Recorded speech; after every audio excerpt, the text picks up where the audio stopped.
And has been one of, if not the most critical leader in the entire world of the Netanyahu administration and the Israeli bombardment of Gaza in general. So I think when you put all of those pieces together, you start to understand why these protests are so important and why they are so large when they happen here in Istanbul and across Turkey. Priyanka, thank you for that. Priyanka Navani live for us here in Istanbul. Let's cross now to London and speak to Shadia Edwards-Dashti. Shadia, London has been one of the major hotspots for pro-Palestinian protests since the war on Gaza began. Just give us a sense of the momentum. Is it still high, 134 days into the conflict?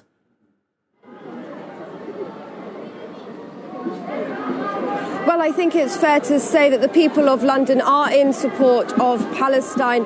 As you say, this is a hugely sustained political campaign here in the streets of London. We've seen week on week of this sustained political action here, tens upon tens of thousands today. Significant numbers again are really mounting here in Marble Arch in central London. Looking around me, there's definitely more and more people coming as we speak.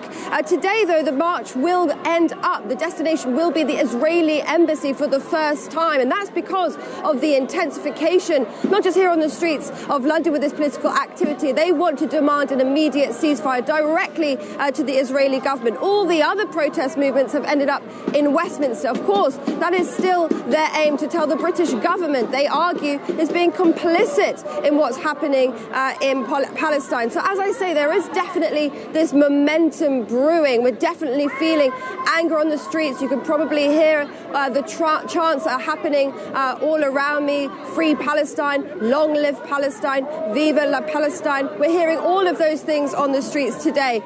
Interestingly, this week, what we're seeing in the next few days is a return to the Commons. A ceasefire vote will happen this week, and that's why we're seeing this really upping the level, upping the ante of this political movement. They want to apply pressure onto the British government. So the atmosphere is quite loud, it's quite angry. We know that there's a huge police operation yet again here in central London. 1,500 officers have been deployed onto the streets of London. Myself, just coming into town, could see vans upon vans just down the road of these police officers really gearing up. But significantly, it's been pretty much peaceful from the very beginning of this political action on the streets. As we know, this is all part of a global protest. It's not just here in London, nor just in Istanbul, but all over the world, protesters are taking to the streets. We'll know that millions of people worldwide will be saying in unison, Free Palestine.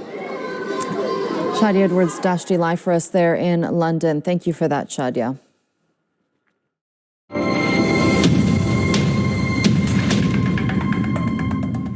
Moving on now, and the sudden, unexplained death of Russian opposition leader Alexei Navalny has been met with shock.